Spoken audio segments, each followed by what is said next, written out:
मैं एक बार जगन्नाथपुरी गया था, आप भी गए होंगे। तो मैंने मंदिर के महंत को पूछा कि ये भगवान का प्रसाद माने वहां दाल और चावल मिलता है प्रसाद के रूप में, वो मिट्टी की हांडी में क्यों बनाते हैं? तो उसने एक ही वाक्य कहा, मिट्टी पवित्र होती है। लेकिन वो जो नहीं कह पाया महंत, वो आपको मैं कहना चाहता हूं कि मिट्टी न सिर्फ पवित्र होती है, बल्कि मिट्टी सबसे ज्यादा वैज्ञानिक होती है।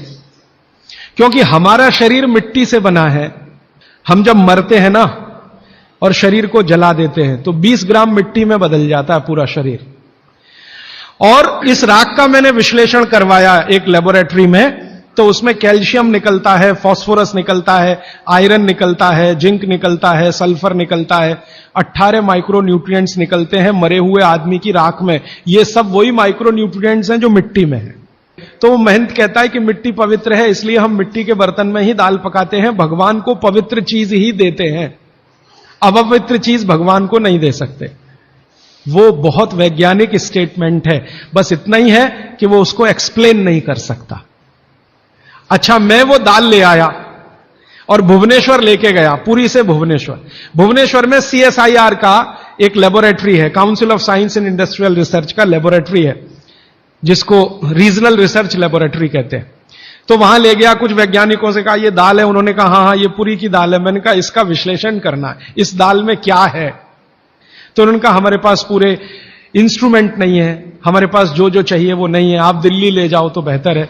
तो मैंने कहा दिल्ली ले गया तो खराब तो नहीं होगी? उन्होंने कहा नहीं होगी, क्योंकि ये मिट्टी में बनी है। तो पहली बार मुझे समझ में आया मिट्टी में बनी है तो खराब नहीं होगी। तो मैं ले गया दिल्ली तक, सच में ले गया। और भुवनेश्वर से दिल्ली पहुंचने में आप जानते हैं करीब करीब 36 घंटे से ज्यादा लगता है। दिल्ली में दिया, कुछ वैज्ञानिकों ने उस पर काम किया और उनका जो रिजल्ट है, जो रिसर्च है, जो रिपोर्ट है, वो ये है कि इस दाल में एक भी माइक्रो न्यूट्रिएंट कम नहीं हुआ पकाने के बाद भी। तो प्रेशर कुकर की दाल को जब उन्होंने रिसर्च करके देखा तो उन्होंने कहा इसमें माइक्रो न्यूट्रिएंट्स बहुत ही कम है। मैं पूछा परसेंटेज वाइज बता दो, तो उन्होंने कहा अगर अरहर की दाल को मिट्टी की हांडी में पकाओ और 100% माइक्रो न्यूट्रिएंट्स हैं, तो कुकर में पकाने में 13% ही बचते हैं, 87% नष्ट हो गए। मैं पूछा कैसे नष्ट हुए, तो उन्होंने कहा ये जो प्रेशर पड़ा है ऊपर से और इसने दाल को पकने नहीं दिया, तोड़ दिया, मॉलिक्यूल्स टूट गए हैं, तो दाल तो बिखर गई है, पकी नहीं है, बिखर गई है, सॉफ्ट हो गई है। तो खाने में हमको ऐसा लग रहा है कि ये पका हुआ खा रहे हैं, लेकिन वास्तव में वो नहीं है। पके हुए से मतलब यह होता है कि जो माइक्रो न्यूट्रिएंट्स आपको कच्चे रूप में शरीर को उपयोग नहीं आते, उनको आप उपयोगी बना लें, इसको पका हुआ कहते हैं आयुर्वेद में। तो उन्होंने कहा कि यह मिट्टी की हांडी की दाल बहुत बहुत क्वालिटी में ऊंची है, बशर्ते कि आपके प्रेशर कुकर की। और दूसरी बात तो आप सभी जानते हैं, वो मुझे सिर्फ रिपीट करनी है कि मिट्टी की हांडी की बनाई हुई दाल को खा लीजिए तो जो उसका स्वाद है वो जिंदगी भर नहीं भूलेंगे आप। इसका मतलब क्या है? भारत में चिकित्सा का और शास्त्र पाक कला का ऐसा विज्ञान विकसित हुआ है जहां क्वालिटी भी मेंटेन रहेगी और स्वाद भी मेंटेन रहेगा।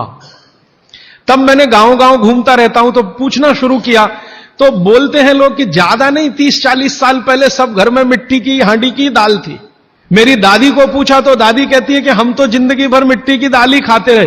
तब मेरे समझ में आया कि मेरी दादी को डायबिटीज क्यों नहीं हुआ, तब मुझे समझ में आया उसको घुटने का दर्द क्यों नहीं हुआ, तब मुझे समझ में आया उसके 3200 दांत मरने के दिन तक सुरक्षित थे, क्योंकि हमने उसका अंतिम संस्कार किया। अगले दिन जब राखी लेने गए तो सारे दांत उसके 32 के 32 निकले।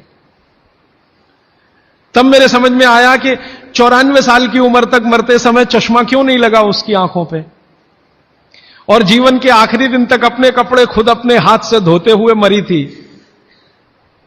यह कारण है कि शरीर को आवश्यक माइक्रो न्यूट्रिएंट्स की पूर्ति अगर नियमित रूप से होती रहे तो आपका शरीर ज्यादा दिनों तक बिना किसी दूसरे की मदद के काम करता है। तो माइक्रो न्यूट्रिएंट्स पूरा सप्लाई मिला दाल में, जो खाई थी उसने मिट्टी की हांडी में पका पका के। और न सिर्फ दाल पकाती थी वो मिट्टी की हांडी में, बल्कि दूध भी मिट्टी की हांडी में पकाती थी। घी भी मिट्टी की हांडी से ही निकालती थी, दही का मट्ठा भी मिट्टी की हांडी में ही बनता था। अब मेरे समझ में आया कि हजारों साल से मिट्टी के बर्तन क्यों इस देश में आए। हम भी एल्यूमिनियम बना सकते थे। हिंदुस्तान में बॉक्साइट के खजाने भरे पड़े हैं। कर्नाटक बहुत बड़ा भंडार, तमिलनाडु, आंध्र प्रदेश बॉक्साइट के बड़े भंडार हैं। हम भी बना सकते थे, अगर बॉक्साइट है तो एल्यूमिनियम बनाना कोई मुश्किल काम नहीं है, लेकिन हमने नहीं बनाया क्योंकि उसकी जरूरत नहीं थी।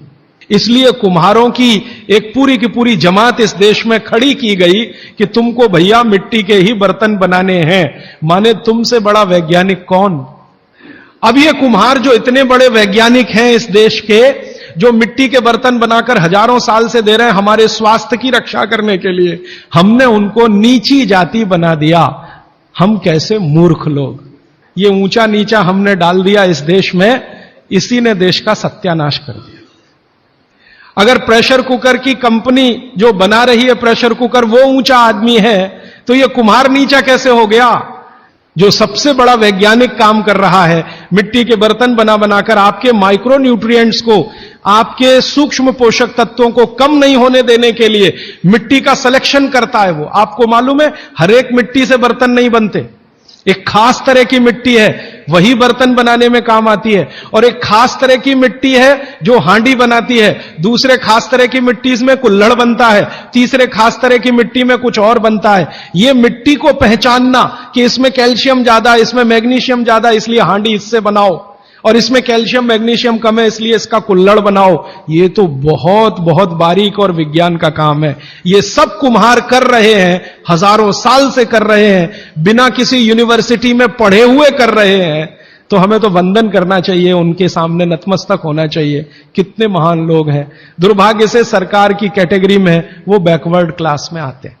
और सबसे मजे की बात कि ये हांडी जब खत्म होगी, माने इसकी लाइफ पूरी हो जाएगी, तो ये हांडी फिर मिट्टी में मिल जाएगी और फिर वही मिट्टी से हांडी बन जाएगी। दुनिया में ऐसी कोई वस्तु नहीं है। प्रेशर कुकर के बारे में तो नहीं कह सकते आप, बायोडिग्रेडेबल है।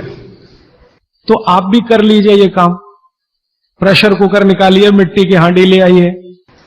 तो आप कहेंगे जी दाल देर में पकेगी, सिद्धांत ही वही है दाल का, तो जो देर में खेत में पकी है वो देर में घर में भी पकेगी। आप कहें जी मिट्टी की हांडी के बाद अगर कोई चीज है, तो हमारे यहां एक मेटल बनता है जिसको आप लोग कहते हैं एलॉय है, कांसा। तीसरा सबसे अच्छा माना जाता है पीतल। अब ये कांसे और पीतल में भी हमने काम कर लिया कि अरहर की दाल को कांसे के बर्तन में पकाएं तो उसके सिर्फ 3% माइक्रो न्यूट्रिएंट कम होते हैं, 97% मेंटेन रहते हैं। पीतल के भगोने में पकाएं तो 7% कम होते हैं, 93% बचे रहते हैं। लेकिन प्रेशर कुकर में बनाएं तो सिर्फ 7% बचते हैं, बाकी खत्म होते हैं। अब आप तय कर लीजिए, आपको लाइफ में क्वालिटी चाहिए तो आपको मिट्टी की हांडी की तरफ ही जाना पड़ेगा। माने भारत की तरफ वापस लौटना पड़ेगा, इंडिया से। अभी हम हैं इंडिया में, जो बनाया अंग्रेजों ने या बना दिया अमरीकियों ने। इस इंडिया से निकल के भारत की यात्रा करनी पड़ेगी। और मैंने पिछले 1-2 वर्षों में ये बातें गांव-गांव में कहना शुरू किया है, तो इसका परिणाम पता है क्या, कि कुम्हारों की इज्जत बढ़ गई है गांव में। और मैं मानता हूं कि मेरे व्याख्यान की अगर कोई सार्थकता है तो वो ये कि कुम्हारों की इज्जत इतनी बढ़ जाए कि वो पंडितों के बराबर आ जाएं, क्योंकि वो किसी से नीचे नहीं है, क्योंकि वो किसी से छोटे नहीं है। और मजे की बात कि वो हांडी बना के आपको 20-25 रुपए में ही दे रहे हैं, प्रेशर कुकर तो 250-300 रुपए का है। मैं होम्योपैथी की भी चिकित्सा करता हूं, तो बहुत सारे पेशेंट मुझे फोन करते हैं, राजीव भाई ये। तो मैंने कुछ पेशेंट को खास कर कहा कि देखो भैया, आपको मैं कोई दवा नहीं दूंगा। तो कहने लगे फिर बीमारी कैसे ठीक होगी। मैंने कहा एक ही काम करो, मिट्टी की दाल खाना शुरू करो, मिट्टी की हांडी में रखी हुई दाल खाना शुरू करो। चावल खाना है तो मिट्टी की हांडी का। कहने लगे राजीव भाई कौन करेगा ये सब। मैंने कहा आपकी बीवी करेगी या आप करोगे। अगर जिंदगी चाहिए तो झक मार के आप करोगे, नहीं तो अमेरिका जाओ, कनाडा जाओ, जर्मनी जाओ, लाखों रुपए खर्च करो, फिर भी झक मार के वापस आओ। तो मेरे पास कुछ डायबिटीज के क्रोनिक पेशेंट हैं, बहुत क्रोनिक, जिनका शुगर यूनिट 480 के ऊपर है। ऐसे 100 से ज्यादा पेशेंट, वो 8 से 9 महीना हो गया नियमित रूप से मिट्टी की दाल और मिट्टी का चावल, माने हांडी की दाल और हांडी का चावल, हांडी की खिचड़ी नियमित रूप से खा रहे हैं। और अब तो उन्होंने मिट्टी का तवा भी ले आया अपने घर में रोटी बनाने के लिए। बाजरे की रोटी बहुत अच्छी बनती है इस मिट्टी के तवे पे, तो रोटी भी उसी की खा रहे हैं। 8 महीने के बाद सबका शुगर टेस्ट किया है तो 480 यूनिट वाला अभी 180 यूनिट पे है, बिना किसी मेडिसिन के, बिना किसी इंजेक्शन के, बिना किसी टॉनिक के। और होम्योपैथी की कोई दवा नहीं दी मैंने उनको। कुछ लोगों को ज्यादा परेशान थे, दवा भी दो दवा भी दो, उनको प्लेसिबो दे दिया। प्लेसिबो समझते हैं, खाली गोली, दवा नहीं डाली, तो पेशेंट को लग रहा है कि मैं दवा खा रहा हूं, दवा खा के अच्छा हो रहा हूं। मुझे मालूम है कि वो कोई दवा नहीं है, वो प्लेसिबो है, वो अच्छा हो रहा है उस मिट्टी की दाल खा के, मिट्टी का चावल खा के, मिट्टी की खिचड़ी खा के। रिजल्ट ये है। तब मैंने मान लिया कि बागभट्ट सच में महान आदमी थे।